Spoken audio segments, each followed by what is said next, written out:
বল তারপরে কি খবর? আর খবর তুমি বলো, তোমার কি খবর? আমার খবর শুই না লাভ নাই। কেন?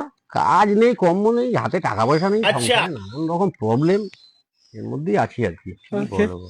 একটা কাজ বাজ দেখ না, তোদের মতন যদি ভালো কোনো কাজ থাকে। কাজ তো আমার কাছে একটা ভালো কাজ আছে, তাহলে কথা বল।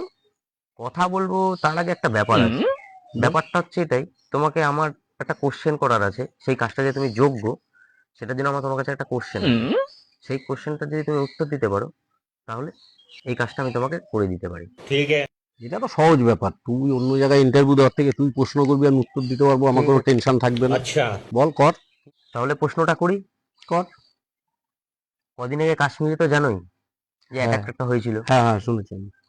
তো কাশ্মীরের পেহেলগাঁওতে যে অ্যাটাকটা হয়েছিল, ওই অ্যাটাকটা কারা করেছিল? শোন ভাই, আজ যাই বল, ওই হামলা বল যাই বল, ওর মধ্যে আমি ছিলামও না, কারা করছে আমি জানি না। সেদিনকে আমি ক্যাটারজিদার বাড়িতে বাথরুম সারাদিন চালির কাজ করেছি। তোমায় আবার আমি কি কাজ দেবো? তুমি তো একটা সাধারণ প্রশ্নের উত্তর দিতে পারলে না। এই, তুই আবার কি বলছিস ভাই কাজটা দিয়ে? না না না না, শোন না, শোন, আমার কাজে কাজ দরকার। আরে এটা মিস্টেক হয়ে গেছে। এই এই